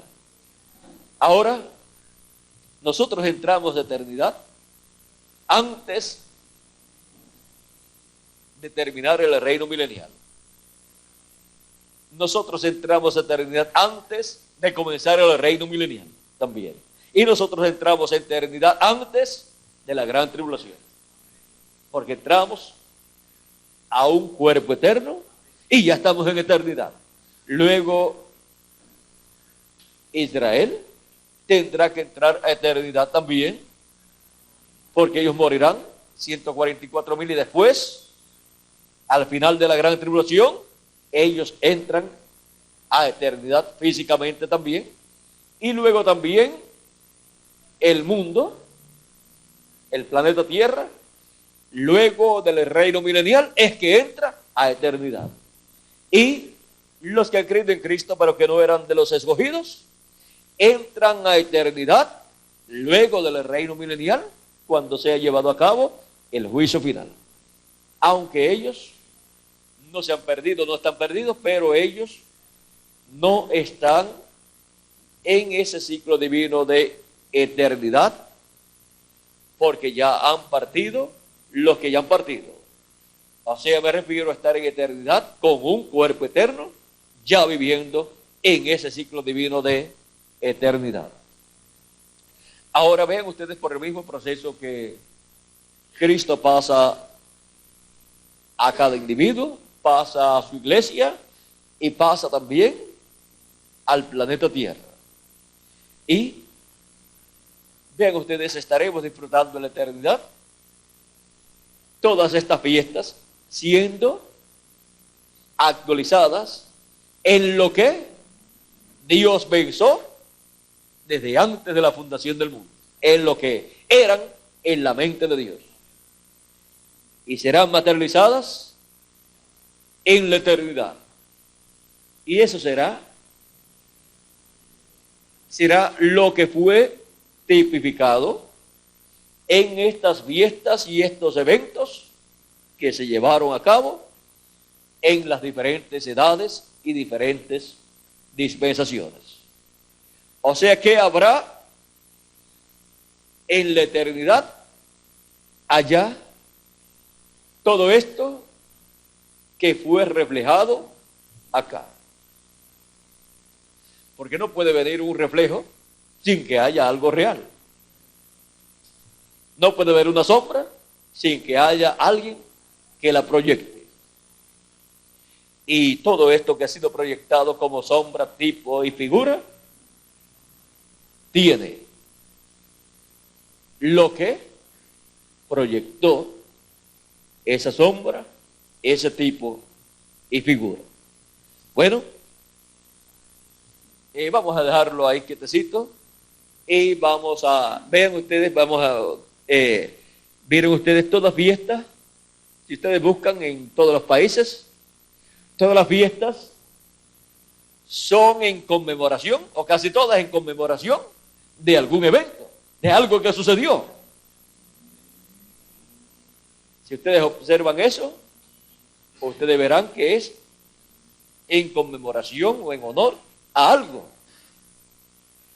Y así pues ustedes podrán ver que Dios tendrá para la eternidad grandes fiestas celestiales. Y miren ustedes, de cada 50 años habrá algo, y cada 50 milenios habrá algo también, y cada 50 millones de años debe haber algo, y cada vez que se cumpla en un ciclo mayor, pues la cosa es mayor también. Y cuando sea cada 50 billones de años, pues ese tiene que ser un evento, el mismo evento, pero en una forma mayor. Vamos a decir un ejemplo. Bueno, cuando se cumpla los primeros 50 años, pues ese va a ser un gran evento. Pero cuando se cumplan los 50 millones de años, pues ese debe ser un evento a nivel de todo el universo. ¿Ve? Un evento más grande. Un evento en donde de todo el universo estén en esa gran fiesta, y de seguro habrá representaciones en la Nueva Jerusalén. Y miren, con uno nada más que manden de cada planeta, se llena el planeta completo. Así es que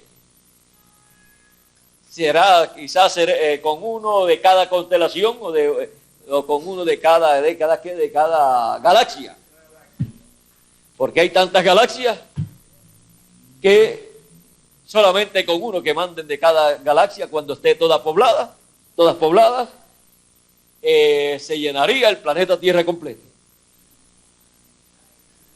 ¿Cuántos billones dicen que hay de galaxias?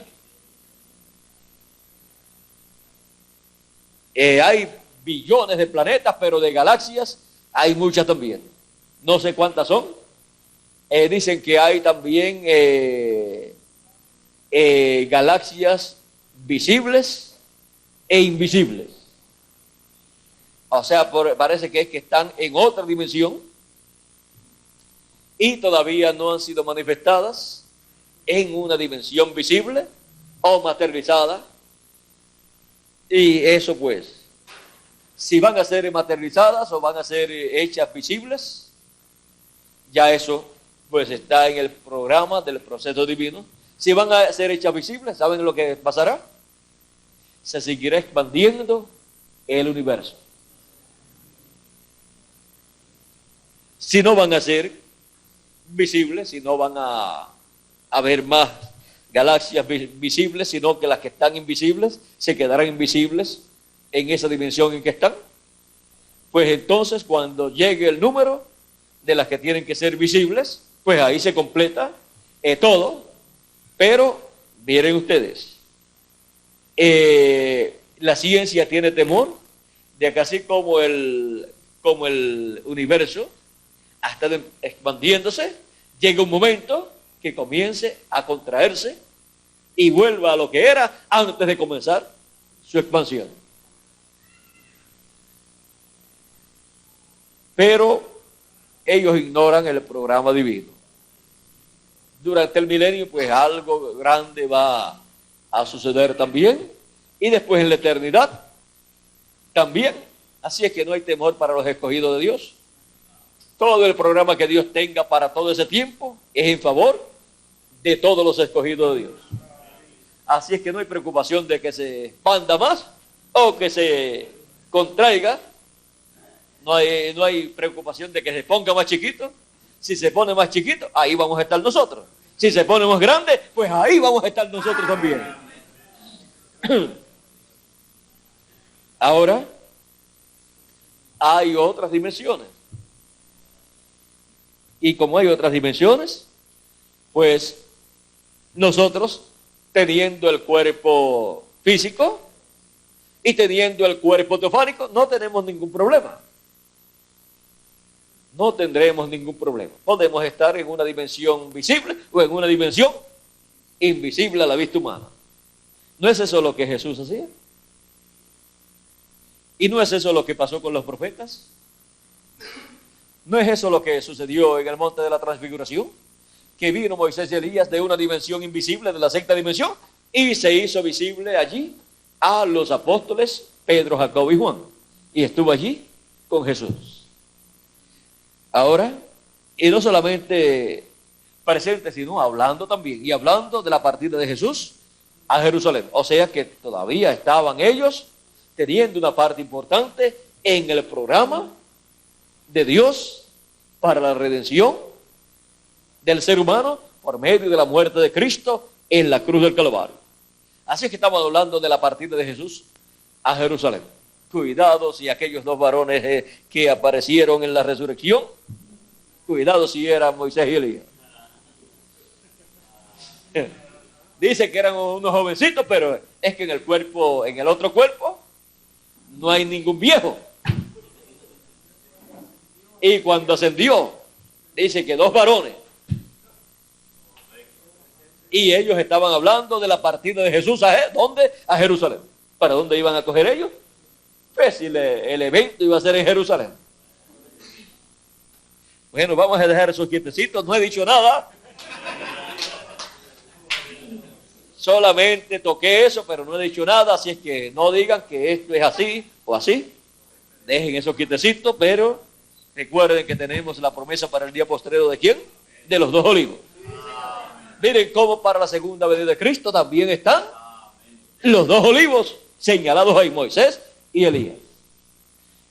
Así es que como las cosas funcionan de la sexta dimensión para acá, eso la gente no lo comprende, pero sí funciona. Porque las cosas que se ven son hechas ¿de dónde? De las que no se veían, o de las que no se ven. O sea que desde otra dimensión, desde la dimensión sexta, se llevan a cabo cosas que se materializan luego aquí, en esta dimensión. Se llevan a cabo eventos para creación y eventos para hablar fuera de creación, muchas cosas. Y ahí lo vamos a dejar quietecito porque de eso depende todo lo que corresponde a nuestro tiempo, así como dependía todo lo que correspondió a cada edad y a cada dispensación. Y Cristo desde otra dimensión obra para esta dimensión. Bueno, todo viene desde la séptima a la sexta y de la sexta a nuestra dimensión. Bueno, vamos a dejarlo ahí quietecito. Nos hemos metido ya en un campo donde tendríamos que sentarnos, quizás hasta yo, porque ahí ya no hay límites para continuar hablando. Eso tendría que ser como en una vigilia, en un lugar donde estemos que ni molestemos a nadie, ni nos molesten a nosotros tampoco. Como hicimos una vez ¿dónde fue? En Torreón fue, ¿verdad, Miguel? Estuvimos ahí con los jóvenes platicando un ratito y salieron unas cuantas cosas muy importantes, lo cual fue de mucha ayuda para los jóvenes. Así es que, quién sabe si en alguna ocasión podamos tener algo así con los ministros, para beneficio de los ministros, sentados así sin ¿cómo se llama eso? Sin mucha, no, es sin prisa y sin protocolo, como dije, sino así de platicando en una forma común, sin límite de tiempo y sin, vamos a decir, sin tema. Cuando estamos sin tema es que más tema tenemos, porque los abarcamos todos, tomamos de aquí, de allá y de todos los lugares, y así pues podemos platicar y ver muchas cosas en el programa divino. Hoy sí tenemos tema, ¿verdad, Miguel? El viento recio del oriente, me parece que es. El viento recio del oriente. Vean ustedes, ese fue el que abrió el mar rojo para el paso del pueblo hebreo. Y esa entrada y salida nos habla también de redención, ¿verdad, Miguel? Nos habla de redención entrando y después saliendo. Nos habla de redención Y miren ustedes, iglesia, ¿qué significa, Miguel? Los sacados fuera. Vean ustedes, por eso el pueblo hebreo es la iglesia de Dios del Antiguo Testamento, porque fueron los sacados fuera. ¿De dónde? De Egipto. Fueron sacados fuera y fueron colocados en una nueva tierra, la tierra de Israel. Y la iglesia del Señor Jesucristo también, vean ustedes, al ser los sacados fuera del mundo y colocados en el reino de Dios, son la iglesia del Señor Jesucristo. Y los llamados fuera, sacados fuera y llamados fuera, vean ustedes, y vean ustedes cómo es que Dios saca fuera.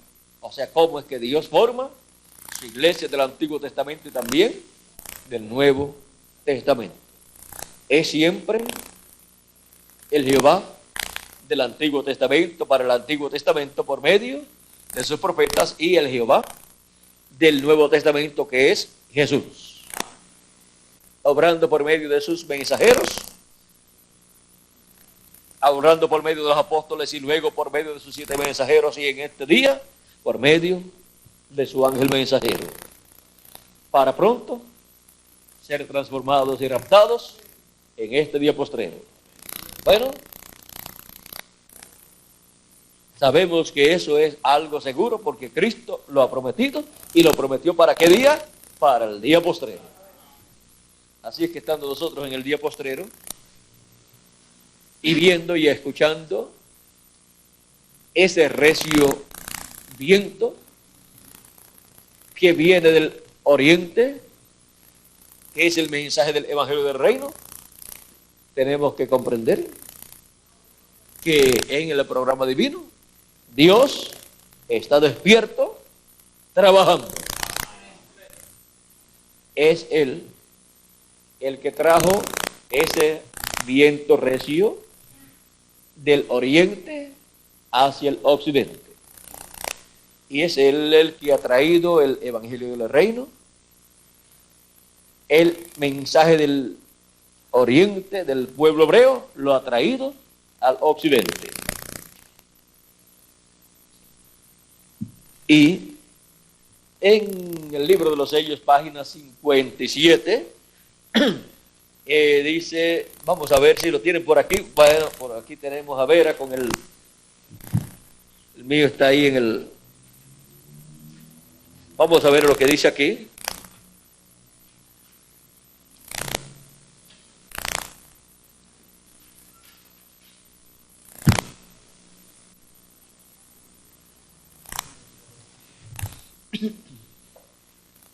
Este libro sellado con 7 sellos es revelado en el tiempo de los 7 truenos de Apocalipsis 10. Demos lectura allí también para tener un mejor entendimiento antes de entrar más profundamente. Y ahora, esto ya es el tiempo del fin, porque dice así: y vi otro ángel fuerte descender del cielo, cercado de una nube, y el arco celeste sobre su cabeza.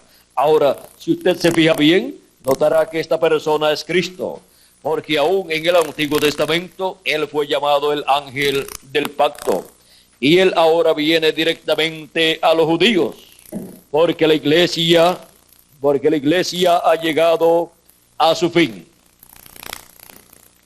Ahora, continuando, y su rostro era como el sol, y sus pies como columnas de fuego. ¿Recuerdan el ángel de Apocalipsis 1? Este es el mismo. Un ángel es un mensajero, y él es un mensajero a Israel. Si es un mensajero a Israel, ¿con qué viene? Con el mensaje de Israel y para Israel, que es el mensaje del Evangelio del Reino. Un ángel es un mensajero, y él es un mensajero a Israel. ¿Ve usted? La iglesia está a punto de ser raptada. Él viene por su iglesia. Mira, para llevársela a la cena de las bodas del Cordero. O sea que Cristo ya casado, como José ya casado, es que se revela al pueblo hebreo. Bueno, vamos a dejarlo ahí. Y también con un nombre nuevo. Con el nombre correspondiente a su segunda venida. Bueno, y ahí lo dejamos. Y recuerden, nuestro tema es el viento recio del oriente. El viento recio del oriente. Bueno, que Dios les continúe bendiciendo, que Dios les guarde. Y muchas gracias por vuestra amable atención y adelante en la obra del Señor Jesucristo, sabiendo dónde nos encontramos en este día postrero. Que Dios les bendiga y les guarde a todos.